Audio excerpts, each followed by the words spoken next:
जैन साथियों, स्वागत है आप सभी का एक बार फिर से। उम्मीद है दोस्तों आप सभी बेहतरीन होंगे और आप सभी की तैयारी बहुत शानदार चल रही होगी। तो दोस्तों, जैसा कि आप लोग जानते हैं, हम लोग लगातार एसएससी जीडी के लिए क्लास ले रहे हैं। यूपी पे पुलिस की भी वैकेंसी आ चुकी है, तो उसके भी बेहतरीन हम लोग क्वेश्चन करने वाले हैं। दोस्तों, मैं हिंदी करवाने वाला हूँ। हालांकि हिंदी में कांस्टेबल जो यूपी पुलिस और एसएससी जीडी का सिलेबस सेम नहीं है, लेकिन दोस्तों मैं कुछ ऐसे टॉपिक लेकर आया हूँ जो सिलेबस सेम है और दोनों उसको देख सकते हैं। ठीक है, तो 15 क्वेश्चन लगभग हैं। तो इनमें से बताइए, सॉरी 15 नहीं, क्वेश्चन 17 हैं। कितने क्वेश्चन? 17 क्वेश्चन दोस्तों हैं। 17 में से आपका स्कोर क्या रहता है आप जरूर हमें बताएं, और कितने क्वेश्चन कर पाए। सभी क्वेश्चन प्रीवियस क्वेश्चनों के आधार पर हमने रखे हैं। तो इसी को देखते हुए पहला क्वेश्चन आप सभी की स्क्रीन पर ये रहेगा। राइट आंसर क्या है बताना है। पहला क्वेश्चन कह रहा है, कमल का पर्यायवाची निम्नलिखित में से कौन सा है? तो बताना है कमल का पर्यायवाची निम्नलिखित में से कौन सा है, आपको बताना है। इंपॉर्टेंट क्वेश्चन है, उम्मीद है आप सभी लोग बहुत ध्यान से इस क्वेश्चन को करेंगे। तो अगर कमल के पर्यायवाची की हम बात करते हैं तो तरंगड़ी की अगर बात करते हैं, नदी का पर्यायवाची किसका दोस्तों? ये नदी का पर्यायवाची है। ठीक है, तरंगड़ी। सरोज दोस्तों कमल का पर्यायवाची है। ठीक है, तालाब दोस्तों ये तालाब का पर्यायवाची किसका? तड़ाग जो है तालाब का पर्यायवाची, तालाब का। ठीक है, सरोवर भी बोलते हैं, क्या बोलते हैं? सरोवर भी तालाब के पर्यायवाची सरोवर भी बोला जाता है। मृगांक ये दोस्त किसका है? ये चंद्रमा का पर्यायवाची, क्या बोलेंगे? चंद्रमा का पर्यायवाची। मृगांक किसका? चंद्रमा का पर्यायवाची, याद रखेंगे। ठीक है, चंद्रमा की और भी मृगांक हो गया है, ये आपका चंद्रमा ही होता है, और कलाधौत भी कहते हैं। ठीक है, आइए अगले क्वेश्चन पर चलते हैं। ये लीजिए आपका अगला क्वेश्चन। क्षुद्र का पर्यायवाची निम्नलिखित में से कौन से आपको बताना है। क्षुद्र के पर्यायवाची कौन से? कंजूस, कृपण, निर्धन, दरिद्र, अल्प, मामूली, नीच या अधम। तो देखें, कहते हैं बिल्कुल क्षुद्र हो यानी कि नीच हो, अधम में। राइट आंसर क्या है? ऑप्शन डी होगा। राइट आंसर क्या होगा? डी होगा। आइए अगले क्वेश्चन पर चलते हैं। ये लीजिए आपका अगला क्वेश्चन। क्या इनमें से कौन सा शब्द उच्च समानार्थी है? उच्च का समानार्थी नहीं है। क्या बोला? उच्च का समानार्थी नहीं है दोस्तों। राइट आंसर क्या होगा? आप सभी को बताना है। उच्च का समानार्थी नहीं है, आपको बताना है। तो राइट आंसर क्या हो जाएगा? अगर हम उच्च के समानार्थी की बात करते हैं तो राइट आंसर कौन सा होगा आपको बताना है। उच्च का समानार्थी नहीं है। एक मिनट दोस्तों, ठीक है, चलिए राइट आंसर क्या होगा आपको बताना है। चलिए, उच्च का समानार्थी कौन सा नहीं है? तो देखो, श्रेष्ठ, उच्च मतलब ऊंचा मतलब श्रेष्ठ होता है। ठीक है, बड़ा भी होता है, उठा हुआ भी होता है। लेकिन टीला उच्च का, हालांकि टीला जो होता है ऊंचा होता है, लेकिन वो उच्च का समानार्थी नहीं है। ठीक है, टीला मतलब उठा हुआ भाग होगा। दूसरा मतलब, हालांकि टीला उठा हुआ होता है, लेकिन वो टीला जो है वो उच्च का समानार्थी नहीं होगा। उच्च मतलब श्रेष्ठ होता है, बड़ा होता है, उठा हुआ होता है। तो राइट आंसर ए होगा। कह रहा है कौन सा नहीं है। आइए अगले पर चलते हैं। ये दीजिए आपका अगला क्वेश्चन। जिस पर हमला ना किया गया हो। अच्छा क्वेश्चन है, कह रहा है जिस पर हमला ना किया गया हो, वाक्यांश के लिए एक शब्द क्या होगा? तो बताइए राइट आंसर क्या होगा जिस पर हमला ना किया गया। तो क्या बोलेंगे? आक्रांत नहीं, आक्रामक, अयोध्या, अनाक्रांत। जिस पर हमला ना किया गया क्या बोलेंगे? अनाक्रांत। अन मतलब नहीं, आक्रांत मतलब जिस पर हमला ना किया होगा, अनाक्रांत होगा। ठीक है, आइए अगले क्वेश्चन पर चलते हैं। ये लीजिए आपका अगला क्वेश्चन। क्वेश्चन नंबर 5 क्या कर रहा है समझिएगा। कह रहा खरी मजदूरी चोखा काम। तो देखिए, तो आपके एसएससी जीडी में बहुत क्वेश्चन पूछे, खरी मजदूरी चोखा काम क्या बोलेंगे? लोग मजदूरी की परवाह करते हैं, कार्य की नहीं। गलत। पूरी मजदूरी लेने पर अच्छा कार्य करना, मतलब खरी मजदूरी मतलब बढ़िया मजदूरी मिलेगी तो चोखा काम, अच्छा काम होगा। तो यानी कि मजदूरी, अगर पूरी मजदूरी मिलेगी तो काम अच्छा होगा। तो राइट आंसर क्या होगा? बी इस क्वेश्चन का राइट आंसर होगा। उम्मीद आप सभी को समझ में आएगा। बी राइट आंसर होगा, खरी मजदूरी चोखा काम। आइए अगले क्वेश्चन ये देखिए। असाध्य का शब्द में आ उपसर्ग का अर्थ क्या होता है? देखिए दोस्तों, सदा शायद ये आपके एसएससी जीडी का सिलेबस का नहीं है, लेकिन समझ लीजिए। देखो, ये आपके विलोम में बहुत इंपॉर्टेंट मदद करेगा। विलोम में देखो, एक शब्द होता है साध्य। साध्य जो होता है, साध्य का, साध्य में आ उपसर्ग जुड़ के शब्द क्या बनता है दोस्तों? असाध्य।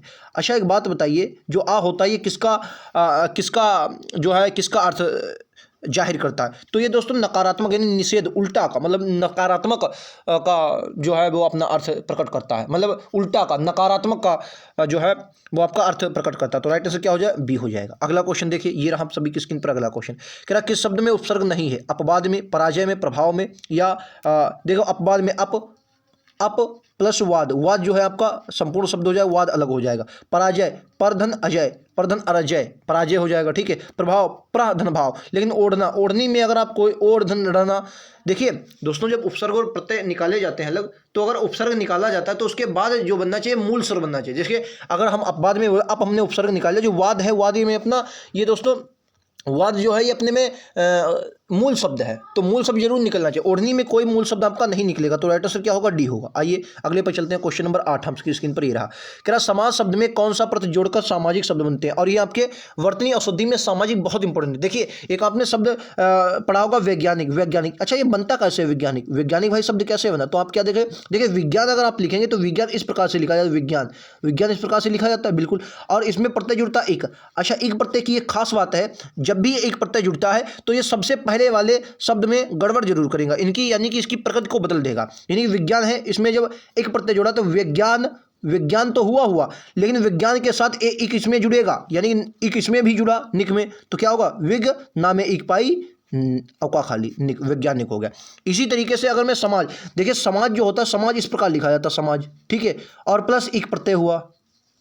अब मैंने क्या बोला, जब भी एक प्रत्यय लगेगा पहले वाले में इसकी प्रकृति को जरूर बदलेगा। तो समाज में क्या हो जाएगा, सामाजिक, सा में बड़ा की आ की मात्रा लग जाएगी, माँ में तो पहले की मात्रा थी, और जा में छुटा ई की, क्योंकि ये वाली पाई लगेगी, सामाजिक। ठीक है, मैं एक एक शब्द को तोड़ के बता रहा हूँ, सामाजिक। तो जब एक प्रत्यय जुड़ेगा, कौन सा सामाजिक कैसे बना भाई, एक प्रत्यय जोड़कर, ऑप्शन नंबर ए। ये एक प्रत्यय की खासियत है। कोई भी आपको शब्द मिलेगा, वैज्ञानिक होगा, सामाजिक होगा, कई शब्द आपको देखने को मिलेंगे। आइए अगले पद देखते हैं, ये लीजिए, गंगोर्मी में कौन सी संधि बताना, गंगोर्मी में। तो अगर आप गंगोर्मी को तोड़ेंगे, यड़ संधि है, वृद्धि संधि है, दीर्घ संधि है, गुण संधि, इनमें से कौन सी संधि आपको मिलेगी। तो गंगोर्मी को तोड़िए, गंगा, एक मिनट दोस्तों, गंगा प्लस उर्मी, उर्मी। अच्छा, यहां से मिला आ और यहां से मिला ऊ, आ ऊ मिलके क्या बनाए, ओ, क्या मिला, ओ। और जब भी एक मात्रा आपको ऊपर दिखती है, यानी कि कौन सी संधि होती है, गुण संधि होती है। ठीक है, गुण संधि का उदाहरण है ऑप्शन नंबर डी। आइए अगला क्वेश्चन, ये लीजिए, मात्रहंता में कौन सा समाप्त है, समास है, समास पूछा मात्रहंता में। अगर आपने दोस्तों हिस्ट्री पढ़ी है, इतिहास पढ़ी है, इतिहास, तो इतिहास में आपने पढ़ा होगा, एक वंश था पितृहंसा वंश जिसे कहा जाता था, पितृहंसा वंश कहा जाता था। कौन सा समाज था, हर्यक वंश। हर्यक वंश में आपने देखा पहले कौन सा गद्दी पर बैठता है, बिंबसार गद्दी पर बैठा, उसकी हत्या अजातशत्रु ने कर दिया, अजातशत्रु की हत्या उदयन ने कर दी, यानी कि पिता की हत्या करता था, यानी कि कौन सा, पितृहंता समाज था। तो उसी पिता की हत्या, और मातृहंता मतलब माता की हत्या, किसकी, माता की हत्या करने वाला, हत्या, माता की हत्या, यानी की शब्द से कोई भी, और की किसमें भाई, ये तत्पुरुष में आ गया। तत्पुरुष में भी कौन सी, संबंध, कौन सा भाई, संबंध तत्पुरुष। उम्मीद है आपने ये पढ़े होंगे, समाज पढ़े होंगे, तो तत्पुरुष आता है। कर्मधार में विशेषण विशेष आता है, विशेषण विशेष आता है कर्मधार में। ठीक है, बहुब्री में अगर कोई पर्यायवाची बहुब्री आ जाता है, द्विगु में संख्यावाची का समूह बनता है। आइए अगला क्वेश्चन, ये लीजिए, मैंने एक बूढ़ा आदमी देखा जो बहुत बीमार था।